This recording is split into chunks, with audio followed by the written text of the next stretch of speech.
Mano, sinceramente, ninguém em sã consciência ia querer ser o Yuji Itadori. Parece que o cara nasceu pra sofrer. Tudo podia dar errado na vida dele, deu. E o pior, de formas absurdas. É como se o universo de Jujutsu Kaisen tivesse sido feito pra torturar ele, passo a passo. E quanto mais você pensa na história, mais percebe quão trágico e injusto é o destino do Itadori. Pra começar, o cara nem era pra estar nesse mundo.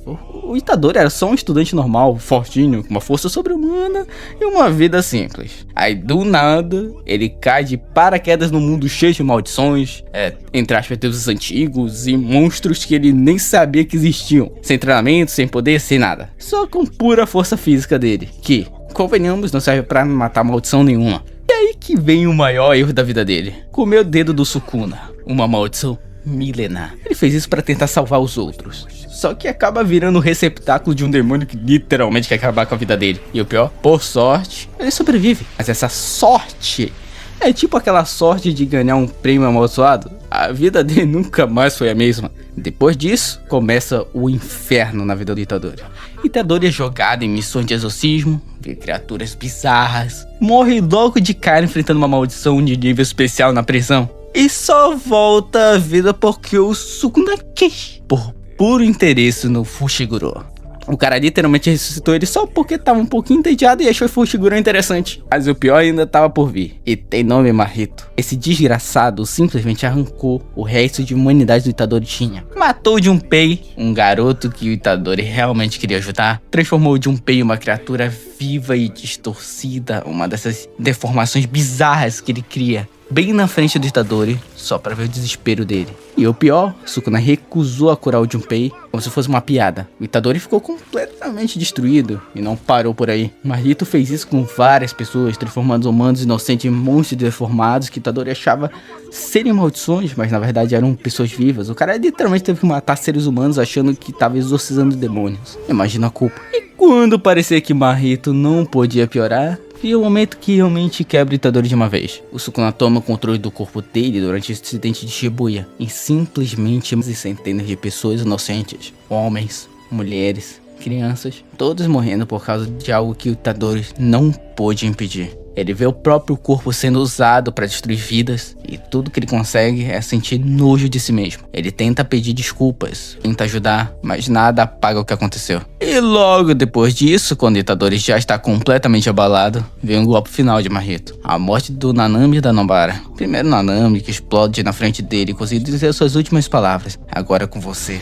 Logo depois, a Nobara, que sorri e fala que foi divertido antes de ter seu rosto explodido. Essas cenas quebram o Itadori por completo. E dor atrás de dor. É perda atrás de perda. É impossível não sentir raiva, porque parece que o autor odeia o Itadori. Mas quando parecia que ia finalmente conseguir redenção, vem a cena mais emocional de todas. O Itadori encara Mahito de frente, com ódio, tristeza e exaustão. Ele diz com toda a dor acumulada: Mahito, eu sou você.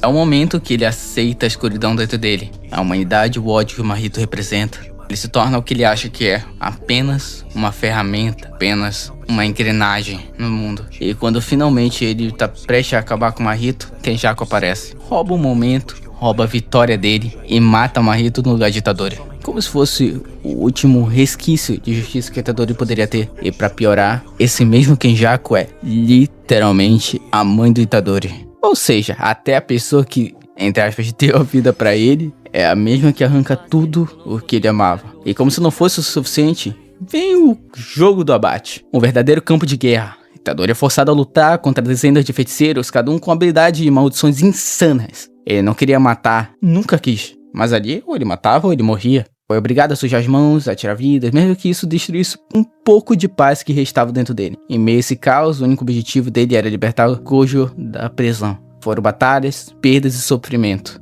Mas quando ele finalmente consegue, o Sukuna abandona o corpo do Itadori e toma o corpo do Fushiguro, um dos melhores amigos dele. E o golpe de misericórdia, quando ele finalmente liberta o Gojo, o professor dele, ele morre de forma cruel. Uma das mortes mais chocantes e pesadas de todo Jujutsu Kaisen. Mas nem isso é o sofrimento do Itadori. Logo após a morte do Gojo, eles iniciam a missão final para matar o Sukuto. O plano que deveria ser a redenção de tudo acaba virando um novo pesadelo. Vários aliados morrem, Choso, que já era praticamente um irmão para Itadori, que tentou matar ele uma vez, morre lutando ao lado dele. Higuruma, um homem bom, justo, que acreditava na humanidade do Itadori, também morre. Itadori mais uma vez não consegue impedir nada disso. Tudo que ele pode fazer é continuar lutando mesmo cercado por corpos de pessoas que ele amava e respeitava. É como se cada passo que ele dá, o mundo arrancasse mais um pedaço dele. E mesmo assim, ele segue, sangrando, sozinho, sem reconhecimento, odiado até pelo mesmo criador que o criou.